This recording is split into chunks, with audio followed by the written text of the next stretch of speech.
It was a long drive home. I fell asleep in the back seat like I always do, my head on Via's lap like she was my pillow, a towel wrapped around the seatbelt so I wouldn't drool all over her. Via fell asleep too, and Mom and Dad talked quietly about grown-up things I didn't care about. I don't know how long I was sleeping, but when I woke up there was a full moon outside the car window. It was a purple night, and we were driving on a highway full of cars, and then I heard Mom and Dad talking about me. We can't keep protecting him, Mom whispered to Dad, who was driving. We can't just pretend he's going to wake up tomorrow and this isn't going to be his reality, because it is, Nate, and we have to help him learn to deal with it. We can't just keep avoiding situations that... So sending him off to middle school like a lamb to the slaughter? Dad answered angrily, but he didn't even finish his sentence because he saw me in the mirror looking up. What's a lamb to the slaughter? I asked sleepily. Go back to sleep, Augie, Dad said softly. Everyone will stare at me at school, I said, suddenly crying. Honey, Mom said. She turned around in the front seat and put her hand on my hand. You know, if you don't want to do this, you don't have to, but we spoke to the principal there and told him about you, and he really wants to meet you. What did you tell him about me? How funny you are and how kind and smart. When I told him you read Dragon Rider when you were 6, he was like, wow, I have to meet this kid. Did you tell him anything else, I said? Mom smiled at me. Her smile kind of hugged me. I told him about all your surgeries and how brave you are, she said. So he knows what I look like, I asked. Well, we brought pictures from last summer in Montauk, Dad said. We showed him pictures of the whole family, and that great shot of you holding that flounder on the boat. You were there too?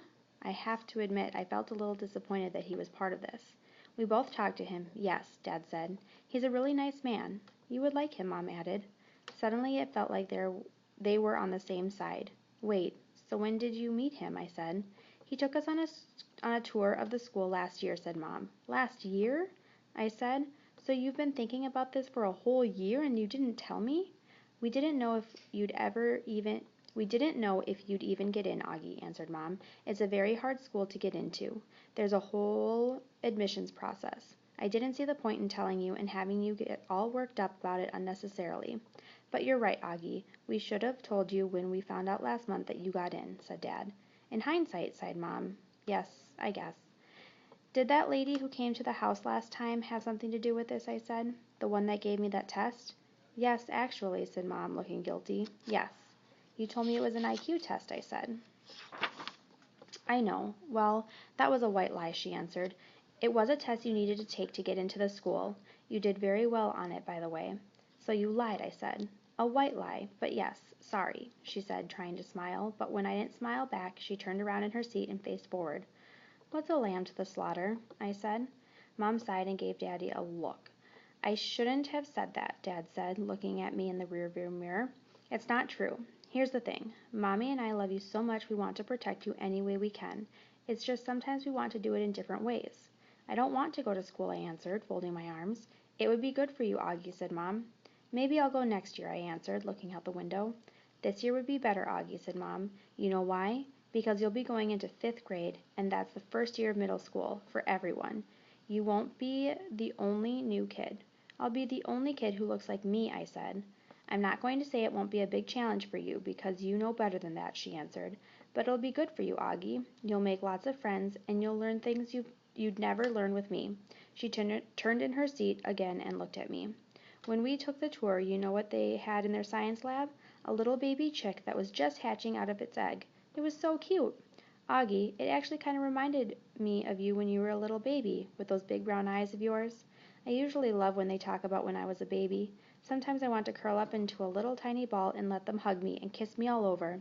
I miss being a baby, not knowing stuff. But I wasn't in the mood for that now. I don't want to go, I said. How about this? Can you at least meet Mr. Tushman before making up your mind, Mom asked. Mr. Tushman, I said. He's the principal, answered Mom. Mr. Tushman, I repeated. I know, right? Dad answered, smiling and looking at me in the rear view mirror. Can you believe that name, Augie? I mean, who on earth would ever agree to have a name like Mr. Tushman? I smiled even though I didn't want to let them see me smile. Dad was the one person in the world who could make me laugh no matter how much I didn't want to laugh. Dad always made everyone laugh.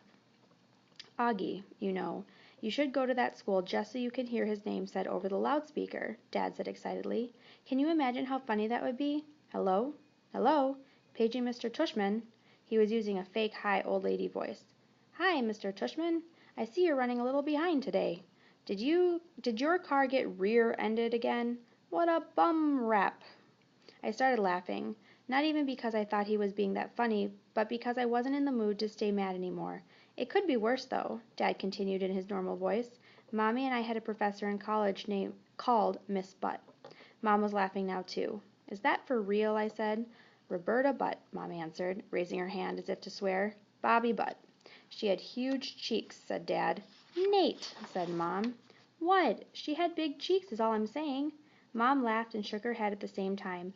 Hey, I know," said Dad excitedly. "Let's fix them up on a blind date. Can you imagine Miss Butt meet Mr. Tushman? Mr. Tushman, here's Miss Butt.